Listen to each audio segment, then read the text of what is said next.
matin de délivrance? Est-ce que quelqu'un peut changer l'atmosphère de ce matin par ses acclamations de victoire? Y a-t-il un homme, une femme que Jésus a béni ce matin qui peut changer ce lieu par des acclamations de louange? Yes. La Bible dit entrez dans ces portes avec des louanges, des cris de louange. Y a-t-il un homme qui peut entrer dans la maison de Dieu avec des cris de louange? Laisse-moi un peu te dire. Est-ce que tu sais pourquoi il y a beaucoup de bêtes, il y a beaucoup d'animaux que Dieu a créés? Mais est-ce que vous savez pourquoi le lion est appelé le roi de la forêt? C'est pas seulement la force, mais c'est aussi le cri. Dis à ton voisin le cri. Dis à ton voisin le cri. Comment on classe les animaux? Des fois, c'est par rapport à comment ils fonctionnent. Amen. Et on le place dans les classes et tout. Quand tu vois un chien, le chien fait quoi? Le chien aboie. Et puis, quand tu entends le cri du chat, on dit que le chat fait quoi? Miaule. Et quand c'est un coq le matin qui est en train de crier, qu'est-ce qu'on dit? Il chante. Mais le lion crie. Amen. Et il rugit. Et quand il rugit, tous les animaux là que tu entends là, leurs cris là disparaissent. Amen, amen. J'aimerais que ce matin que tu cries de cris de victoire. Que l'esprit de mort te lâche.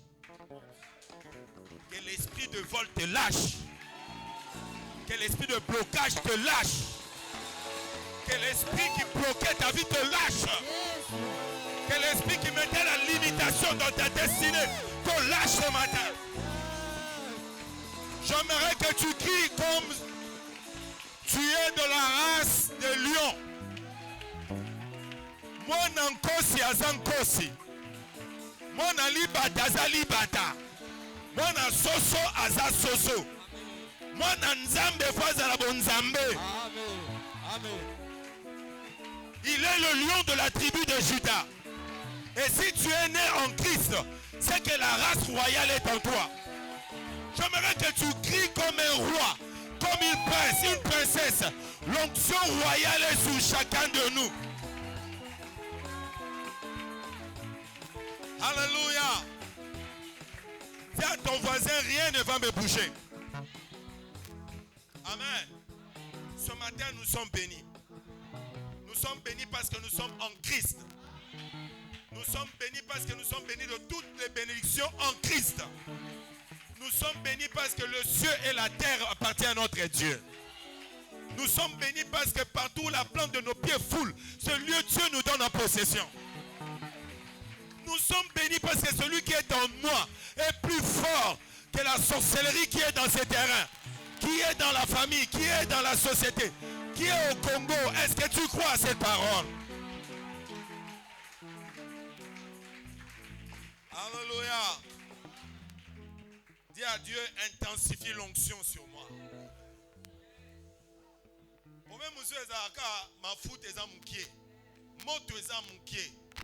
Alors nous sommes dans un programme de 40 jours. Quand nous entrons dans 40 jours, tout doit changer. Dis à ton voisin, tout doit changer. N'entre pas dans ces 40 jours comme un religieux. Ne prie pas par habitude. Prie avec décision. Alléluia. C'est la décision qui change les choses. Dis à ton voisin, plus rien ne sera comme avant. Après cette montée de la différence, plus rien ne sera comme avant. Je suis appelé à marcher sur les serpents, le scorpion et tout esprit du mal. Hein? Et c'est là au nom de Jésus. Alléluia. Est-ce que tu peux lever ta main et crier avec moi? Intensifie, intensifie. Ce feu ne me suffit pas. Cette flamme ne me suffit pas. Dieu nous a dit dans cette église, nous avons une alliance des Lévis.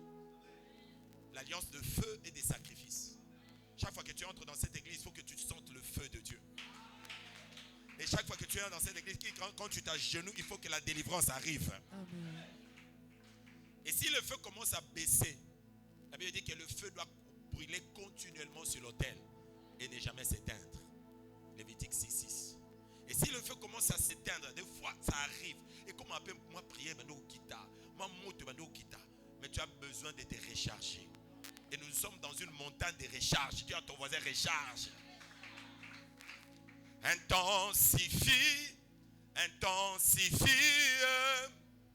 Ce feu ne me suffit pas. Cette flamme ne me suffit pas. Intensifie, intensifie, intensifie, intensifie. Ce feu ne me suffit pas. Cette flamme ne me suffit pas. Merci Seigneur. Nous sommes dans cette montagne parce que le feu ici ne nous suffit pas. Nous devons enfanter des Joseph. Nous devons enfanter des Daniel. Nous devons enfanter des présidents. Nous devons enfanter des femmes, des ministres. Nous devons enfanter des José, des Anne. Nous devons enfanter des hommes et des femmes de grande destinée.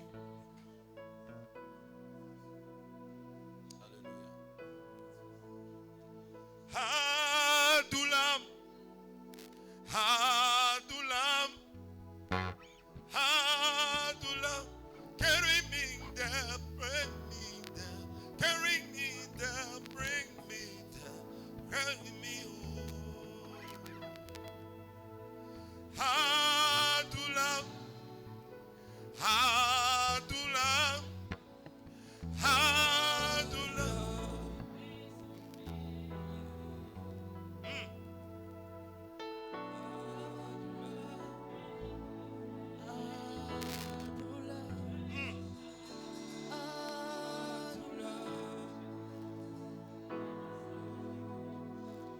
The place of making. Dans la présence de Dieu, Dieu crée des destinées. Dans les montagnes comme celle-ci, Dieu change des noms. De Jacob devient d'Israël. Dans des montagnes comme celle-ci, Dieu met la différence. Tu peux entrer KO, tu sors, tu deviens un champion. Dans la présence de Dieu, tu peux venir pauvre, tu sors riche. Amen. C'est le lieu où Dieu change des destinées. Il échange les manteaux. Il tire le manteau de la pauvreté et te donne un manteau de grâce. Yes. Oh, Adulam, Adulam, Adulam, carry me down, bring me down, carry me down, bring me down, carry me home.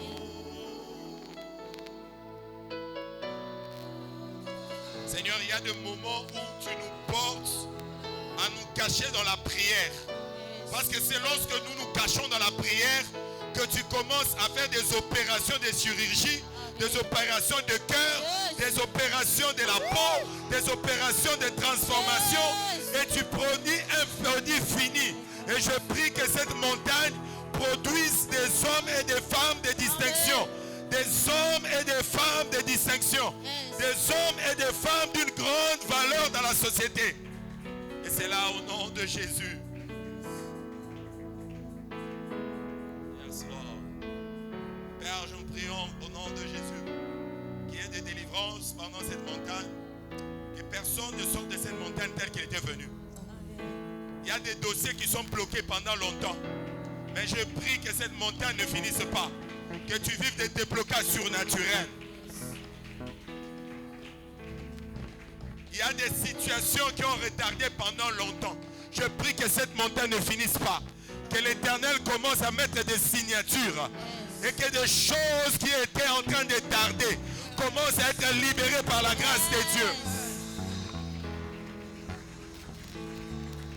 Est-ce que nous pouvons donner encore une offrande d'action de grâce en poussant des cris et des acclamations à notre Dieu?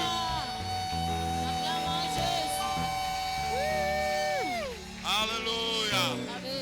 Aide-moi à saluer saluer celui qui est à gauche et à droite. Que l'Éternel te bénisse. Quand je te dis aide-moi à saluer, saluer bien. Peut-être que Dieu t'a envoyé dans cette église juste pour rencontrer une personne. Et cette personne est juste à tes côtés. Alléluia. Et lorsqu'il faut saluer quelqu'un qui est à gauche de toi, salue-le bien. Regarde son visage. Ne regarde pas seulement la main. Regarde son visage. Dis frère, comment tu t'appelles? Quand il te donne son nom, dis vraiment merci, son excellence. Car je sais que de grandes choses sont cachées en toi. Alléluia. Alléluia. Glory to God. Alors ce matin, nous bénissons le Seigneur pour ta présence ce matin dans ce culte. Amen. Et nous sommes bénis ce matin d'avoir la grâce, non pas seulement d'être vivants, mais aussi de voir des hommes et des femmes que nous aimons. Amen.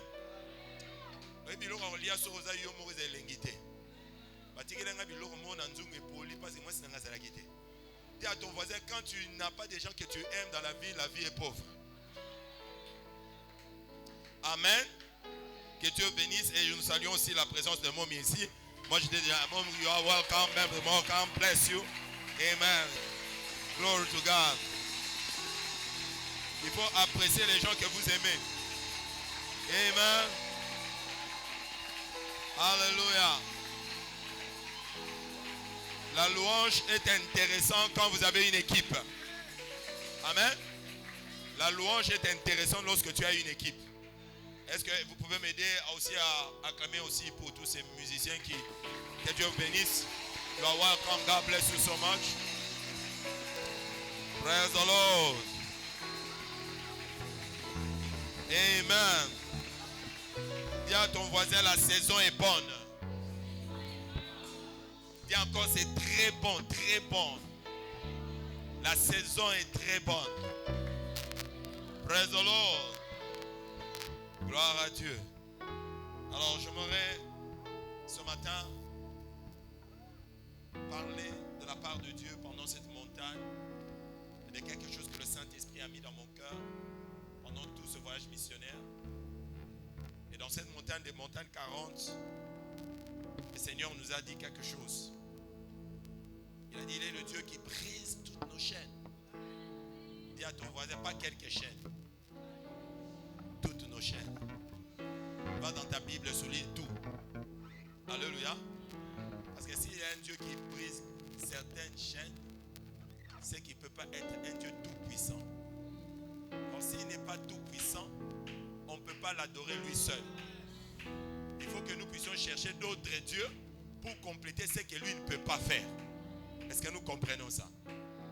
Parce que Dieu veut que tu puisses l'adorer lui et lui seul. Alors si il veut rester seul, il doit être capable de briser toutes tes chaînes. Parce que s'il est incapable, tu as le droit d'aller chercher d'autres dieux. Alléluia. Mais j'aurais t'assurer que l'Éternel, le Dieu que tu invoques, il est un Dieu tout puissant. Et il est capable de faire avec toi toutes sortes de prodiges et de miracles. Père, merci pour ta parole ce matin. Dans cette montagne de délivrance, enseigne-nous, équipe-nous, enflamme-nous, bâtis-nous, transforme-nous, nourris-nous, Seigneur. Change-nous. Certains aussi ont besoin de mouvement. Bouge-nous dans la bonne direction. Certains ont besoin de connexion. Connecte-nous à de bonnes personnes. Certains ont besoin de visitation. Laisse que nous soyons visités par des anges de faveur. Mais qu'après cette montagne, que tout un chacun de nous dise, nous servons un grand Dieu, le Dieu de la différence. Est-ce que quelqu'un peut crier Amen, Amen, Amen? Gloire à Dieu. Que le Seigneur nous bénisse.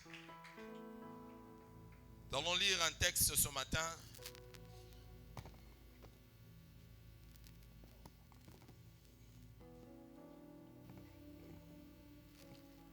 Proverbe chapitre 19, verset 4.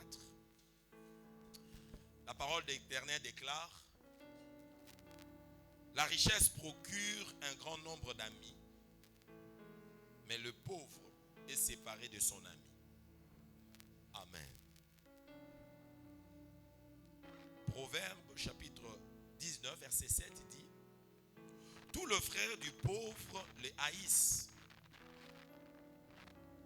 Combien plus ses amis s'éloignent de lui. Il leur adresse des paroles suppliantes. Disparaissent. Ils n'ont pas le temps de les visiter ni de le voir. Parce qu'ils n'ont rien à prendre et rien à voir du pauvre. Amen. Proverbe 14 verset 20. Le pauvre est odieux même à son ami, mais les amis du riche sont nombreux. Souvent les pauvres sont isolés. Ils ont moins des amis. Amen. Praise the Lord.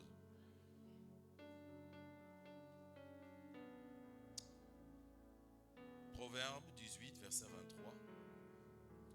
Le pauvre parle en suppliant et les riches répondent avec dureté. Amen. Parole de l'Éternel. Que Dieu bénisse sa parole. Mettons-nous.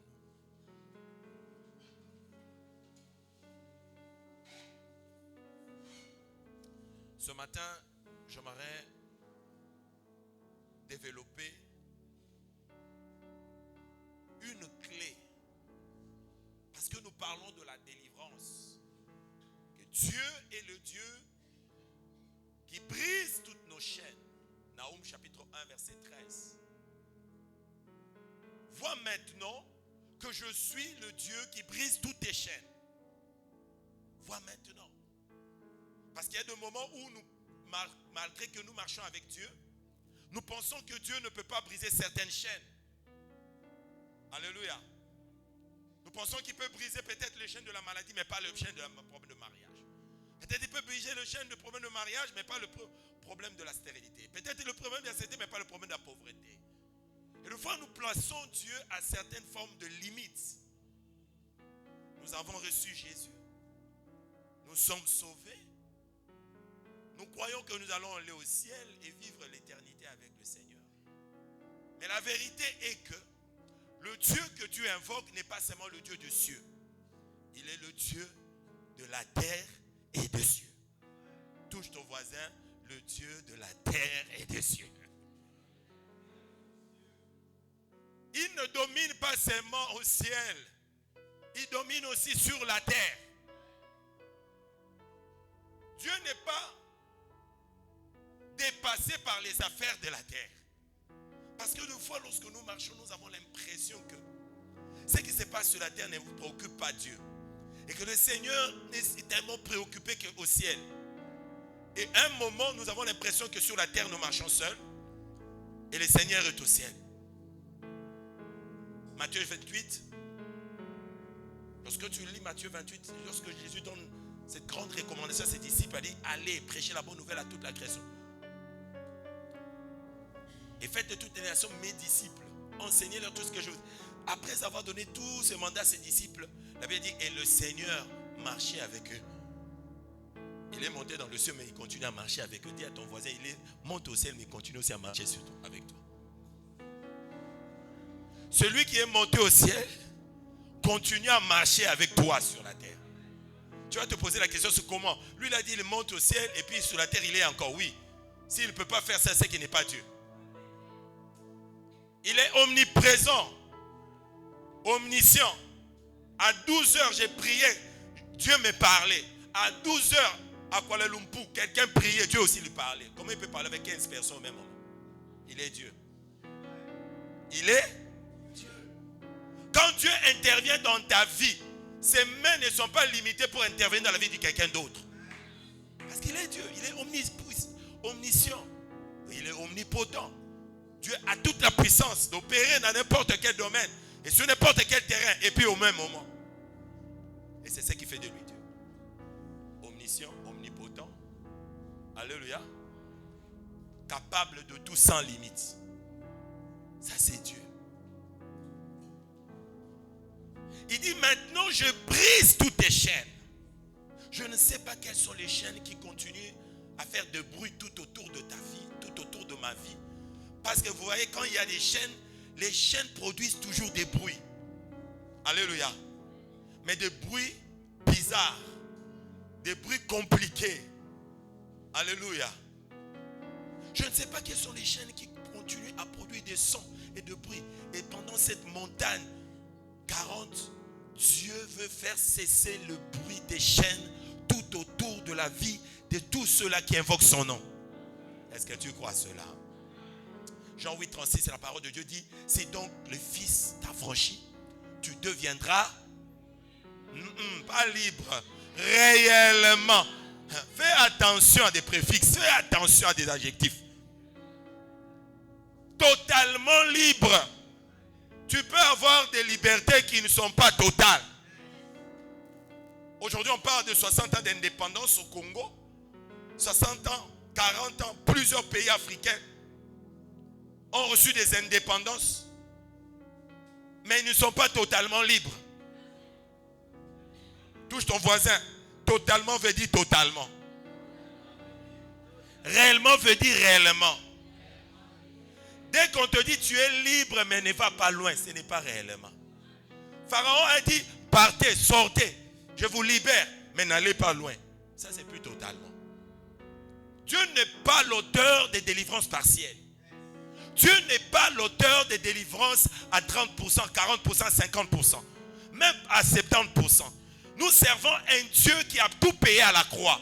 À la croix, Jésus n'a pas donné sa tête, il a laissé son corps. Il est allé entièrement à la croix comme une offrande totale pour ta délivrance totale. Touche ton voisin, dis le prix a été payé en totalité. Je dois sortir en totalité. Alléluia. Moutou est fait bima, nous sommes fait bima, ma collé fait bima. Parce que le prix a été payé à la croix. Nous ne parlons pas parce que nous devons parler seulement.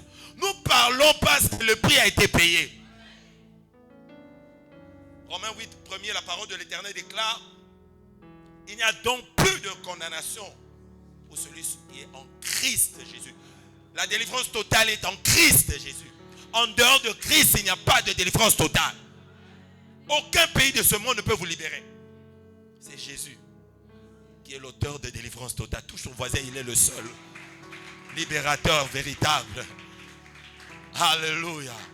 L'auteur de véritable. C'est comme ça quand tu cherches la délivrance de ton pays, ne parle pas au nord, ne parle pas au sud. Le psaume 75 déclare, l'élévation ne vient ni de l'Orient, ni de l'Occident. Mais c'est Dieu qui élève et c'est Dieu qui abaisse. Touche ton voisin, dit, pour moi ma délivrance vient de l'Éternel. Pour moi ma délivrance viendra de l'Éternel. Alléluia. Mais j'aime Romains 8 parce qu'il dit, il n'y a donc plus de condamnation pour celui qui est en Christ Jésus, mais qui ne marche pas selon la chair, mais selon l'esprit. Alors là maintenant ça commence à devenir un peu compliqué. Comment on peut être en Christ mais on est encore en prison de Makala? C'est possible qu'on soit en Christ véritablement, tu es vraiment un enfant de Dieu, mais tu te trouves dans les cellules de Ndolo et de Makala. Dans certains domaines de la vie. Parce qu'il y a un principe de liberté. Et quand le principe de liberté, tu ne le suis pas, tu peux être en Christ, mais tu vis certaines oppressions de l'ennemi. Je prie que cette montagne, que le Saint-Esprit commence à conduire ta vie. Parce que s'il ne conduit pas ta vie, tu ne peux pas entrer dans l'atmosphère de la délivrance. C'est là où il y a l'Esprit de Dieu, qu'il y a la liberté. Et en dehors de l'Esprit de Dieu, il n'y a pas de véritable liberté. Chaque fois que le Seigneur nous parle de délivrance, ce mot délivrance englobe plusieurs aspects, plusieurs choses. Mais ce qui est important dans cette montagne, de savoir que Jésus ne vient pas t'offrir une forme de délivrance, il vient t'offrir toutes les délivrances possibles. Et ça, c'est la bonne nouvelle. Mais la deuxième des choses, c'est ma responsabilité et ta responsabilité. Comment activer ce que Dieu a déjà déposé en toi? La sémence de la délivrance est en toi parce que Christ est en toi. Mais comment l'activer pour que chaque aspect de ta vie qui ne brille pas commence à briller? Chaque aspect de ta vie qui étaient couverts par le ténèbre soient découverts, reçoivent la lumière de Dieu. Comment? Et aujourd'hui, je parlerai juste d'une clé très importante que l'Église, nous avons commencé à négliger. Amen. Mais que nous devons restaurer. Parce que pour entrer dans une porte ou ouvrir une porte, tu as besoin de quoi? De la clé. Celui qui a la clé a l'autorité sur la porte fermée. Dit quelqu'un amen. Celui qui a la clé a l'autorité sur la porte fermée. Quand je suis devant une porte qui est fermée et que je n'ai pas de clé, je suis stack. Je vais bloquer. Et je vais stresser. Même si je sais qu'il y a du diamant à l'intérieur et que je sais des choses précieuses, je sais y accéder. Mais dès que j'ai la clé, ben je viens avec aisance. La porte est fermée, elle est fermée pour les autres, pas pour celui qui a la clé. Touche-moi vrai, c'est fermé pour eux, pas pour moi. C'est comme ça que Jésus n'a pas besoin seulement de traitements avec toi. Il a besoin de te livrer des clés. Il a dit à Pierre, voici, je veux te donner les clés. Les clés. Afin que tout ce que tu ouvriras sur la terre. Donc quand on te donne les clés, on te donne l'autorité sur la porte. Et le trésor qui est à l'intérieur n'est plus un mystère. Tu peux ouvrir, tu peux fermer. Dis à ton voisin, je peux ouvrir, je peux fermer. Mais ce matin, j'aimerais que tu ouvres les portes de grâce et de bénédiction. Ce matin, j'ai besoin que tu ouvres. Des fois, on peut fermer, des fois, on peut ouvrir. Mais ce matin, je vais enseigner une clé pour commencer à ouvrir les portes des faveurs. Alléluia. Je lis ce texte. Si ton frère devient pauvre et que sa main fléchisse près de toi, tu le soutiendras, tu feras de même pour celui qui est étranger et qui demeure dans le pays afin qu'il vive avec toi. Dieu accorde une place importante aux pauvres dans la société. Amen. Le pauvre est séparé de ses amis. Le pauvre est méprisé par sa famille. Mais Dieu accorde une place importante aux pauvres dans ses plans stratégiques de nous bénir. Quand quelqu'un devient pauvre, il est difficile qu'il fasse beaucoup d'amis. Quand quelqu'un devient pauvre, il est difficile que ses frères le respectent. Amen. Ce n'est pas moi qui dis, c'est la parole de Dieu. Nous avons lu déjà. La Bible est oui, amen. Amen, amen. La Bible déclare même que la sagesse du pauvre est méprisée. Donc, le pauvre est sage, il te donne l'idée, et puis tu dis, Aluma Kuna, yo dans le loroté. Est-ce que vous comprenez? Et du coup, nous savons, nous tous, comment la pauvreté est une forme de prison bizarre qui affaiblisse même les potentiels que les hommes ont. Tu peux être intéressant avec ton intelligence. Tu es médecin et pauvre, avocat pauvre. Amen. Dès que la pauvreté vient s'attacher à tes valeurs, tu deviens méprisable. Parce que la pauvreté est un esprit d'oppression. Vous voyez même sur les nations, il y a même des passeports. Quand tu as ces passeports-là, on te fait passer par une fois, on te respecte, on ne te check même pas. Il y en a des passeports, quand on te regarde comme ça, on dit tu viens d'Afrique, et puis regarde le visage comme ça, on commence à te regarder la tête, comme s'ils ont vu que tu as un problème de yombo. Mais on vous a vu que tu as un problème. Tu n'as pas de problème, alléluia. Mais on te regarde de la tête et dit mais ça c'est un, il ne vient pas pour, hein? Il ne vient pas devenir réfugié ici. Il ne fuit pas la faim dans son pays.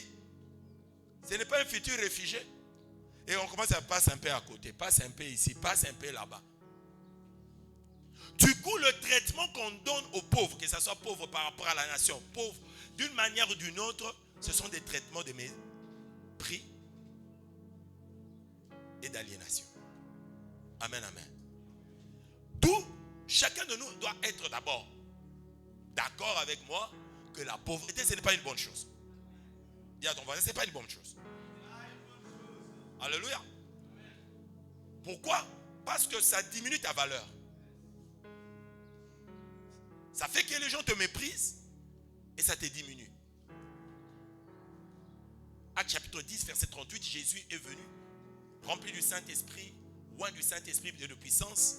Il allait de lieu en lieu prêchant la bonne nouvelle, alléluia, du royaume, faisant du bien aux gens et libérant ceux qui étaient sous l'empire du diable, parce que Dieu était avec lui. Vous savez que Jésus s'est occupé de pauvres dans son ministère. Or, pour s'occuper du pauvre, c'est qu'il avait la puissance sur la pauvreté.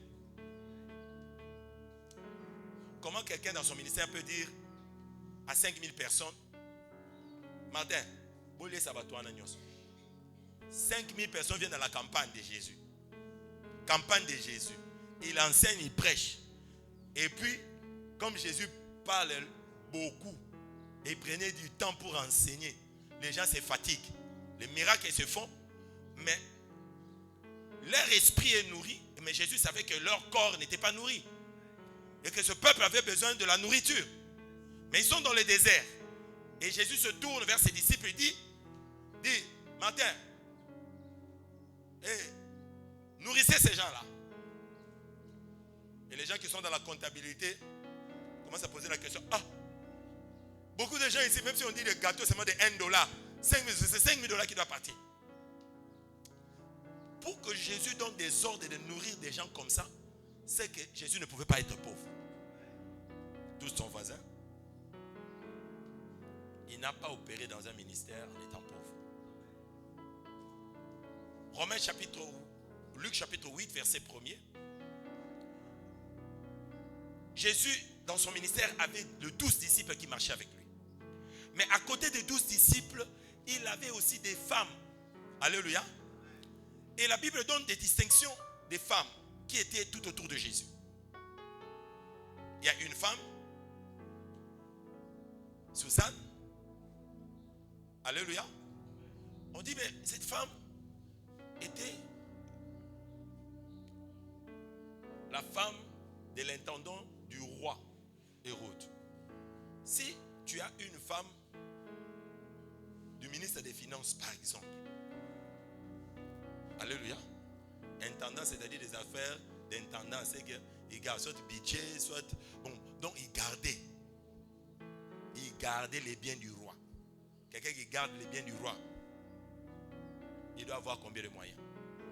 Et la Bible dit, ces personnes-là, ces femmes-là, soutenaient le ministère de Jésus, pas par la prière, par leurs biens. C'est qu'elles étaient des femmes qui avaient beaucoup de biens. Quand on a besoin de nous déplacer, il y a des bateaux. Ils ont des véhicules. Quand on veut loger des gens, ils ont des maisons à donner. Est-ce que vous comprenez? Quand Jésus part pour manger, parce que ce n'est pas les anges qui descendaient sur la terre pour faire nourrir Jésus tous les jours. Dans Luc 4, oui, les anges sont venus dans les déserts, ils ont nourri Jésus. Mais ce n'était pas tous les jours. Jésus, comptant 100% humain, il était nourri par des gens. Et imagine-toi que Jésus, tout autour de lui, s'est entouré de personnes qui étaient libérées, pas seulement des démons de maladie, d'oppression comme Marie de Magdala, mais c'était de personnes que Dieu avait libérées aussi de l'esprit de pauvreté. Et par cela, ils étaient capables de soutenir le ministère de Jésus par leurs biens. Touche ton voisin, dit, je veux la délivrance totale. Au nom de Jésus. Amen. Mais bien aimé, pour que la délivrance soit totale, parce que la parole de Dieu dit, Marie de Magdala, laquelle Jésus l'a délivrée de 7 démons. 7 démons. Luc 8, 1. 7 démons sont sortis dans une femme. Et cette femme a reçu la grâce maintenant d'être parmi les partenaires de Jésus. Soutenir Jésus avec le bien. Mais 7 démons étaient sortis. Donc il n'y avait pas seulement les démons qui sont sortis, mais la pauvreté aussi était partie. Dis à ton voisin, il faut que tout parte au nom de Jésus. Alléluia. Mais bien aimé dans le Seigneur, je compris qu'il y a une chose que nous, l'église de foi, nous ne faisons pas. Lorsque nous soutenons les pauvres, c'est à ce moment-là que la pauvreté commence à partir. C'est lorsque nous s'aimons aussi dans ceux-là qui sont faibles, que Dieu nous rend forts. La clé qui nous fait libérer de la pauvreté, ce n'est pas la prière seulement. C'est le fait de se placer dans la position du riche et commencer à soutenir ceux qui sont faibles. Quand tu dis toujours que je n'ai rien, tu n'auras plus rien. Quand tu dis toujours que d'autres puissent te soutenir et toi tu soutiens personne, tu ne deviendras pas fort. Bien au contraire, tu deviendras toujours faible. Est-ce que tu as déjà entendu l'aide africaine aux pays européens? Même en ONG. Il y a toujours l'aide européenne aux pays africains. Je prie que cela change au nom de Jésus. Je prie que cela change au nom de Jésus. Une fois, un pasteur m'a appelé dans un pays que je tais le nom, en Asie. Ils ont de problèmes terribles. Ils ont besoin de soutien. Je regarde comme ça, je dis à ma femme, nous devons envoyer l'argent dans ces pays. Elle dit, ah, mais nous aussi on a beaucoup de problèmes. Elle dit, quand tu commences à penser comme un riche, tu commences à soutenir parce que Dieu n'a pas d'autre clé magique pour te faire sortir de la pauvreté que de prendre la mentalité de celui que Dieu a délivré de la pauvreté. Que le pauvre dise, je suis riche. Quel est le langage que tu as? Quelle est la façon de parler? Soutenir le pauvre est une clé pour la délivrance de plusieurs choses. Mais plusieurs d'entre nous ignorent. Dieu nous donne des connexions, des grâces. Il nous donne des temps, des connexions de grâce. Il veut nous libérer de plusieurs problèmes, mais il utilise des clés pour nous faire sortir de nos problèmes. Et si nous ne comprenons pas cela, nous serons de fois en train de prier, mais de voir certaines autres délivrances n'est pas à venir. J'aimerais que nous puissions voir rapidement. Rapidement. Vraiment, je veux que nous puissions voir ça rapidement. Qu'est-ce que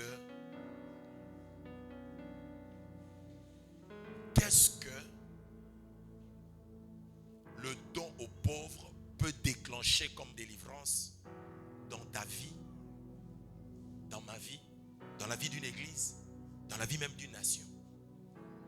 Amen. Qu'est-ce que le don aux pauvres peut déclencher comme délivrance dans ta vie, dans ma vie? Amen. Alors rapidement, Psaume 41, David dit, oh, que bienheureux est celui qui se conduit sagement envers l'affligé. J'aimerais trouver une version beaucoup plus proche de mots que je mets.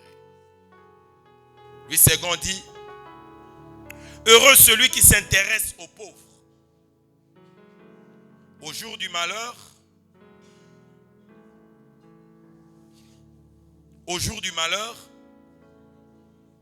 au jour du malheur, non, répète, au jour du malheur, répète, au jour du malheur, au jour du malheur, l'Éternel le délivre. Naoum 1, 9, la parole de Dieu dit, ce malheur ne se répétera plus. Lorsqu'on s'intéresse aux pauvres, on peut arrêter le cycle des malheurs. Certains problèmes, certains blocages peuvent quitter ta vie lorsque tu commences à t'intéresser aux malheureux, aux pauvres, aux affligés, à ceux-là qui n'ont rien. S'intéresser, avoir du souci envers le pauvre est une clé de grande délivrance. Aïe, aïe, aïe, aïe, aïe, aïe, aïe, aïe.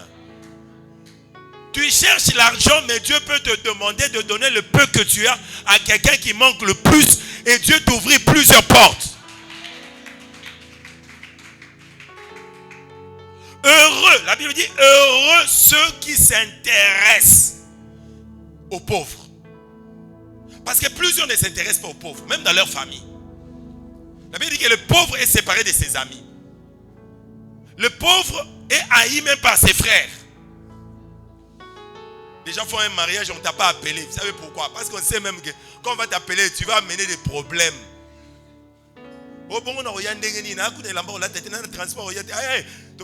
Pardon. Tu as un problème. C'est comme ça même ta famille se sépare de toi. Te méprise. Alléluia. Mais bien aimé dans le Seigneur. Mais notre Dieu a un regard sur le pauvre. Pendant que tout le monde ne te regarde pas, pendant que tout le monde te méprise, mais les yeux de l'Éternel est braqué sur le pauvre. C'est comme ça que le Seigneur donna à Israël, il dit, tu ne mépriseras pas le pauvre, l'indigent. Tu ne feras pas du mal à l'étranger dans ton pays. Parce que quand tu fais du mal à celui qui est pauvre, tu as un problème avec Dieu. Parce que le pauvre, c'est le faible. Il n'a rien. Il n'a pas de défense. Et lorsque toi, tu investis sur le pauvre, c'est tu investis sur celui qui n'a rien, celui qui est faible. Dieu utilise ça comme une sémence pour te fortifier. La Bible dit que celui qui donne aux pauvres prête à Dieu. C'est facile de prêter à quelqu'un qui a. Mais c'est difficile de prêter à celui qui n'a pas. Même les banques. Avant de te prêter, les banques ne sont pas des bons samaritains. Les banques font des affaires. Ils ont des intérêts. Et une banque, avant de te prêter, il te pose la question, quelles sont les garanties? Alléluia. Mais le pauvre n'a pas de garantie. Si tu lui donnes, tu ne sais pas si tu vas les récupérer. Et la Bible dit que quand tu donnes aux pauvres, c'est que tu investis dans la banque des dieux. Celui qui donne aux pauvres prête à Dieu. Tu entres dans l'économie du royaume. Et Dieu, comme c'est un Dieu qui n'échoue jamais dans la restitution des intérêts, en aucun jour, Dieu ne tombera en faillite. C'est comme ça que quand tu fais un bien aux pauvres, Dieu te le restitue. Par plusieurs délivrances. Et la Bible dit que heureux celui qui s'intéresse aux pauvres. Un, parce qu'au jour du malheur, l'Éternel le délivre. Aïe, aïe, aïe, aïe, aïe. Aide les orphelins. Aide les gens qui souffrent dans ta maison et dans ta famille. Soutiens les pauvres. Alléluia. Tu ne sais pas au jour du malheur comment Dieu va intervenir. Tu ne sais pas. Un jour j'ai eu une vision. Je suis chez moi. Et puis le Seigneur me montre. Il y a des brigands qui entrent avec des armes. Ils me braquent. Et puis bizarrement, avant de tirer, je vois tout le monde commencer à retirer son arme et commencer à partir. J'ai dit, oh, mais comment ils sont partis seulement comme ça? Qu'est-ce qui se passe? Et puis le Seigneur m'ouvre les yeux. Je vois ma femme en train de marcher. Elle rencontre des gens et commence à lui donner des choses. Le Seigneur dit, parce que ta femme donne aux gens qui souffrent, que j'ai été délivré. Touche ton voisin. Peut-être c'est parce que ton père a donné quelque part que Dieu t'a délivré. C'est peut-être parce que ta mère avait donné quelque part que Dieu t'a délivré. C'est peut-être tu as été dans un malheur, un accident, mais tu es sorti. Tu as été dans une situation où tu voulais te braquer, mais tu es sorti. Mais tu ne sais pas, toi tu crois peut-être c'est la prière. Ce n'est pas seulement la prière. Des fois c'est quand on s'intéresse aux pauvres. On s'intéresse à ceux qui manquent. On s'intéresse à ceux-là qui souffrent tout autour de nous. Que Dieu commence à libérer le feu de délivrance. Alléluia. Écoute ceci. La parole de Dieu dit, l'Éternel le délivre. Deuxièmement, l'Éternel le garde et lui conserve la vie. Ce qui est vrai, de fois quand on prie, Dieu délivre. De fois quand on jeûne, Dieu délivre. Mais quand on s'occupe de pauvres, cette clé permet d'être conservé, d'avoir un prolongement de vie. Toutes les bénédictions ne sont pas matérielles. Amen. Abraham est devenu vieux, rassasié de jours. Dieu l'a béni. Cet homme est devenu vieux, rassasié de jours. C'est la bénédiction de longévité. Touche ton voisin. Il ne faut pas seulement que tu puisses vivre, il faut vivre longtemps. Alléluia. Le psaume 91, la verset 14, la parole de Dieu déclare: puisqu'il m'aime, je le délivrerai. Puisqu'il connaît mon nom, aïe aïe aïe aïe, je le rassasierai de longs jours. Touche ton voisin, dit: il faut m'y colonanga dans ma beleza belé. C'est comme ça quand tu as des petits démons qui viennent comme ça pour que tu fasses un accident, pour que tu puisses mourir avant ton temps. Tu dis ça, ce sont des petits démons. Quand la sorcellerie de votre famille là s'ensemble là, tu leur dis: vous êtes en retard. Moi, ma batterie est pleine de vie. Je ne peux pas être déchargé maintenant. J'ai encore des choses à faire. Je prie ce matin que la bénédiction de longévité vienne sur toi au nom de Jésus. Je déclare que la longévité vienne sur toi au nom de Jésus. Je déclare: sur cette montagne, tu ne mourras pas, tu vivras. À cause de ton cœur pour le pauvre, Dieu te conservera la vie. Il y a un frère qui manquait d'habits là-bas, tu lui as donné. Peut-être pour toi c'est peu. Au jour du malheur, quelqu'un d'autre te couvrira. Quelqu'un manquait à manger, tu lui as donné à manger. Même si ces gens-là sont des fois moins reconnaissants. Oui. Des fois on peut faire aussi du bien aux gens et ils ne sont pas reconnaissants. Hein? Ils ne manquent jamais. Surtout quand tu rencontres un pauvre ingrat, c'est grave. Mais celui qui récompense, ce n'est pas le pauvre, c'est Dieu. Ce n'est pas le pauvre qui doit te récompenser, c'est Dieu. Il te conservera la vie. Et je prie à cause du bien que tu fais, que Dieu te conserve la vie. À cause du soutien, que ce soit chez les gens qui sont ingrats, que Dieu te conserve la vie. Au nom de Jésus. Troisième intérêt à s'occuper du pauvre et à leur faire du bien. La Bible dit: l'Éternel, tu ne les livres pas au bon plaisir de ses ennemis. L'Éternel te promet de ne pas te livrer à la moquerie de tes ennemis. En d'autres termes, la bénédiction de ne pas être exposé. Amen. Tu peux laisser ta porte ouverte comme ça, mais Dieu ne permettra pas aux voleurs d'entrer. Mais tu étais imprudent, tu avais laissé ta porte ouverte, mais lui-même te sert de protection et de voile. Il ne te livre pas au bon plaisir de tes ennemis. Il ne t'expose pas. Des fois tu passes à Pascal comme ça, mais ton téléphone là qui était, tu avais oublié, tu avais mis ça derrière ici. Et tous les coulous ne dépassent qu'à frapper d'aveuglement. Et puis toi quand tu as regardé, mais comment j'avais laissé mon téléphone ici? Mais on pouvait me prendre ça. Oui. Dieu, à cause de ce que toi tu fais, malgré ton imprudence, Dieu ne t'a pas livré. Je prie que Dieu ne te livre pas au besoin de tes ennemis. Au nom de Jésus. Même quand tu seras imprudent, mais à cause de la grâce de Dieu, que Dieu te couvre, qui ne permet pas à l'ennemi d'avoir de l'avantage sur toi. Et c'est là au nom de... La Bible dit: l'Éternel le soutient sur son lit de douleur. Combien de fois des gens tombent malades comme ça et ils n'ont rien? Je ne sais pas ceux qui lisent et qui connaissent un peu l'histoire. Y a-t-il quelqu'un ici qui connaît un peu Rockefeller? Rockefeller. Vous ne connaissez pas, hein? Vous ne connaissez pas. L'un de grands multimilliardaires du premier 20e siècle. Rockefeller, c'était un Américain qui était dans les huiles, qui vendait la mafuta, hein, les huiles, tous les huiles. Les essences aussi sont des huiles, hein? Les carburants aussi sont des huiles. Et il a fait beaucoup d'argent Et c'était un multimilliardaire. Et à un moment dans sa vie, il s'est retrouvé malade.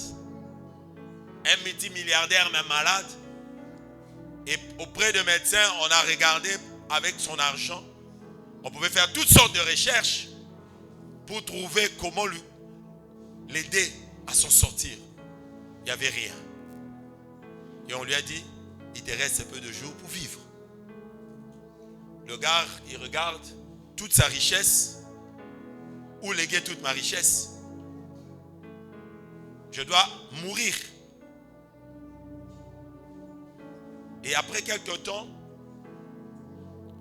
comme il s'attendait à mourir, un jour, il a réalisé que tout ce qu'il avait, après sa mort, ne pouvait servir à rien. Et une idée est venue dans son cœur. Il s'est dit, il appelle ses collaborateurs pour dire, j'aimerais que vous puissiez prendre ce bien et le distribuer aux pauvres. Et une grande partie de sa fortune a été distribuée aux pauvres et à des fondations de recherche, comme la Fondation Pasteur, etc., des recherches médicales, etc.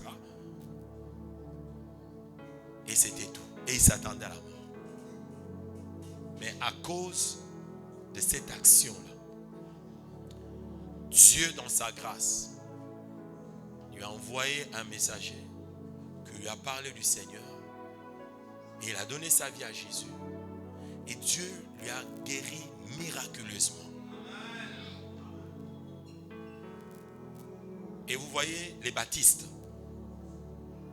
le mouvement évangélique baptiste, parmi les premiers grands financiers de ce mouvement baptiste, il y a la famille Rockefeller. Et c'est parmi les mouvements évangéliques le plus dynamique et le plus riche. Touche ton voisin. Dieu va te relever de la maladie en se souvenant de toi. Parce que toi, tu te souvenais de l'orphelin, de la veuve, des sinistrés, des gens qui ont manqué. Et Dieu va se souvenir de toi. Et je prie que l'Éternel se souvienne de toi au jour du malheur, qui te relève, qui te guérisse. Certaines guérisons ne vont pas venir dans les take it. Ça va venir dans ce que tu fais. J'aimerais que nos yeux s'ouvrent. Il y a au moins 4 000 à 7 000 personnes qui ont perdu leur maison, leurs frères, leurs habits. Et moi, avant de voyager, j'étais avec un frère à Matete. Et je me suis retrouvé avec un frère qui était dans l'équipe des techniques dans notre paroisse de Matete. Et je l'ai vu avec un sac qui était vraiment semblable à des sacs qu'on a retirés de la boue. Et je ne savais pas, j'ai dit, mon frère, tu viens d'où? Il m'a dit, mais je viens de quelque part, pasteur, ça fait longtemps que je t'ai vu. Je dis, oui, des fois je me déplace, mais comme je suis maintenant à Bibois, donc des fois, je ne sais pas, les gens qui sont dans la ville, les gens ne sont pas dans la ville. Et puis je lui pose la question, mais tu viens d'où et tu vas d'où avec ce sac? Il m'a dit, mais Dieu m'avait aidé d'avoir une maison à côté de Kingabois, mais la pluie dernière avait fait en sorte que ma maison était inondée. On a tout perdu. Et ma femme est maintenant rentrée dans ma famille. Et je n'ai plus rien. Et j'étais reparti là. Heureusement que Dieu nous a sauvés. Personnellement, ceux qui étaient restés après nous, d'autres ont perdu des vies. Et je suis rentré là-bas, dans le lieu du sinistre, pour voir si on peut récupérer certains habits. Directement, mon cœur était brisé. Moi, j'ai pensé, frère, on est négligé, boy. Des fois, quand tu vois quelqu'un comme ça, tu le juges. Tu ne sais pas s'il est dépassé par vous. Parce que dans ma tête, je me dis, frère, c'était ça mon idée. C'est notre pensée. Des fois, on voit quelque chose, on juge comme ça. Mais quand il m'a expliqué, du coup, mon cœur était brisé. Je n'aurais même pas dû demander comme ça. Et je me suis repenti d'avoir jugé que ce frère était léger. Comment il pouvait marcher, trimballer? Il est dépassé. Il n'a plus rien. Il part dans le lieu du sinistre pour récupérer quelques habits. Et qui est trempé dans les boues. Il y a plus de 4 000 personnes ici à Kinkole. Plus de 5 000. Peut-être on a des habits qu'on néglige. Peut-être on a des habits qu'on apporte une fois, 2 fois. On a 12 chaussures. Il y a à côté quelqu'un qui manque une seule paire. Tu peux ne pas être milliardaire. Donner aux pauvres ne veut pas être millionnaire. On ne donne que ce qu'on a. Et des fois, on a, mais on veut tellement demander et on a la mentalité de la pauvreté de toujours demander. Et toi qui as 15 chaussures, tu commences toujours à demander, mais tu n'as pas le regard aux pauvres. Et tu t'étonnes pourquoi tu n'as pas certaines délivrances. Amen. Est-ce que tu as égard aux pauvres? Au jour du malheur, Dieu te délivrera. Au jour où tu auras aussi besoin, Dieu suscitera un ange pour toi. Est-ce que tu comprends ça? Alors demain, lundi, nous avons lancé une opération. L'opération est simple. Je n'ai pas besoin d'être milliardaire pour aider. Je veux dire, des fois, quand on aide des gens, surtout dans la mentalité de ce pays, les gens ont l'impression que quand tu lui as donné $100, c'est que tu as laissé 10 000.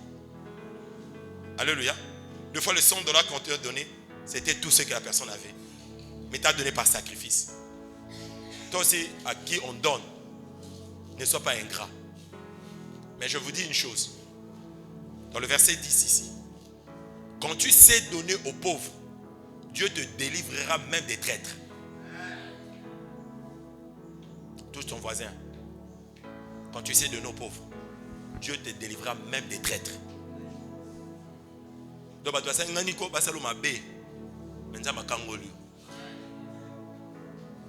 Amen.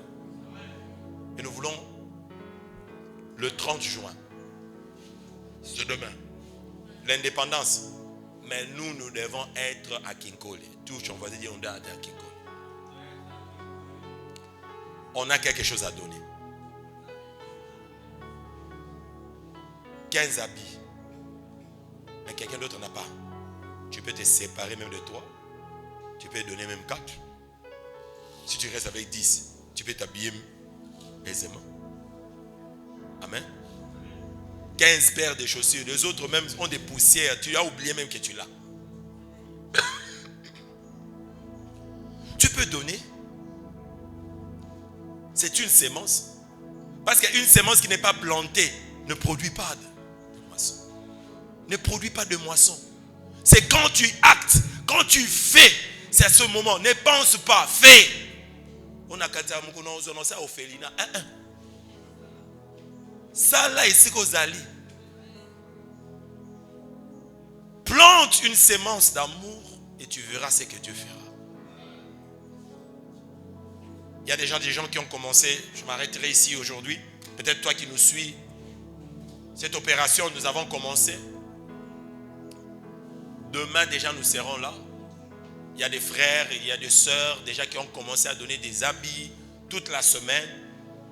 La semaine passée, peut-être toi, tu n'as pas encore donné. Des savons. Donner de l'huile. Parce que ces gens, d'autres ont tout perdu.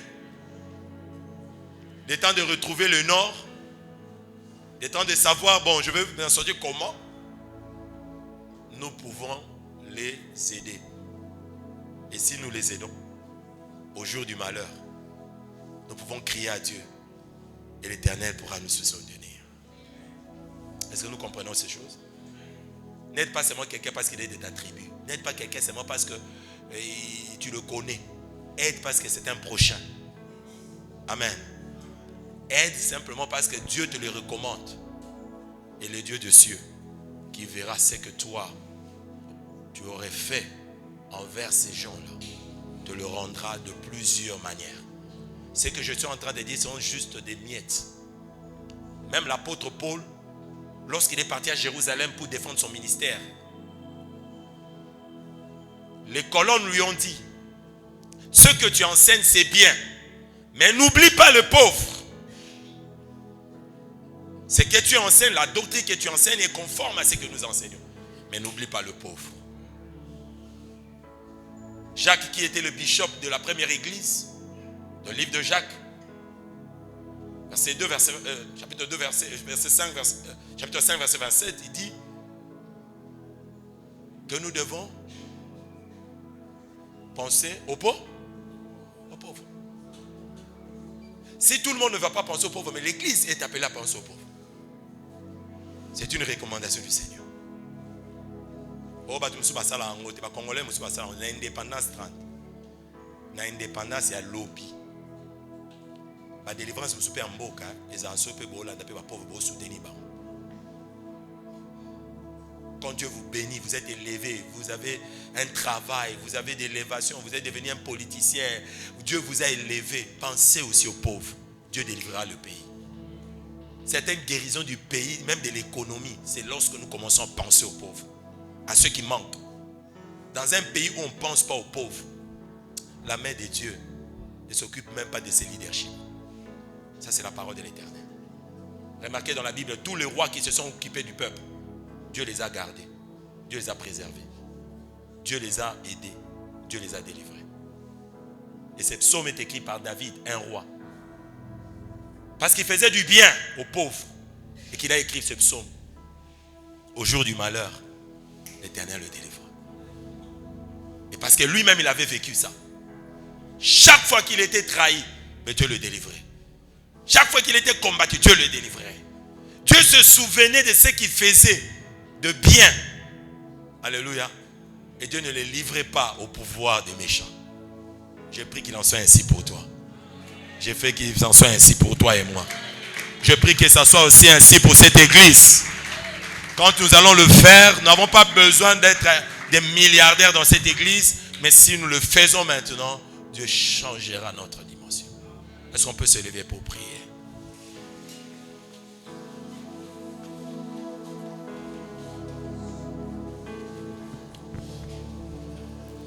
Peut-être toi qui suis en ligne et tu veux participer à ce grand programme du 30 juin à Kinshasa. Et tu veux participer à ces dons pour 4000 réfugiés. Tu peux contacter dans notre plateforme à l'internet. Tous nos numéros là-bas. Tu peux contacter notre équipe. Tu peux participer à ce grand programme. Et nous ne le faisons pas seuls. Nous le faisons avec plusieurs églises, certains ministères, certaines personnes individuelles, d'autres personnes à l'étranger.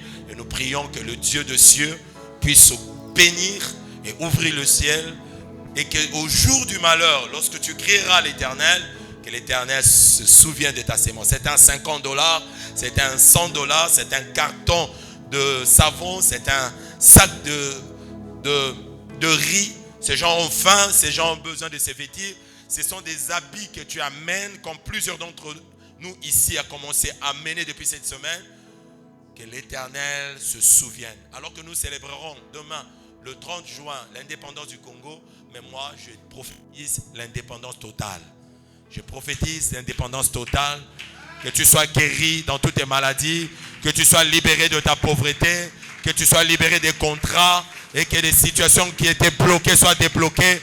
Que l'Éternel se souvienne de ton offrande, qu'il se souvienne de tes offrandes envers l'étranger et la veuve, l'orphelin et surtout, spécifiquement pour le 30, tous ces réfugiés, ces sinistrés, des derniers pluies de Kinshasa. Et notre Dieu ne manquera pas de venir. Père, merci de nous bénir, de tendre ta main. Donne-nous encore ce cœur bien disposé. Non pas seulement à penser, mais à faire.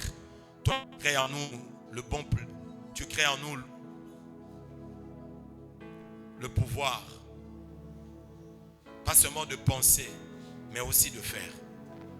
Faire en sorte que chacun de nous qui a pensé faire du bien à ces sinistrés reçoit l'onction d'accomplir ces choses. Et c'est là au nom de Jésus. Nous avons ainsi prié. Amen. Est-ce qu'on va acclamer le Seigneur?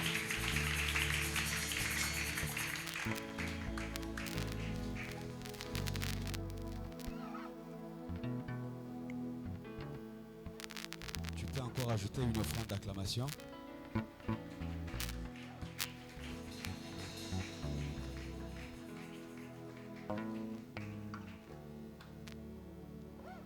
Que Dieu bénisse sa parole et son serviteur au nom de Jésus.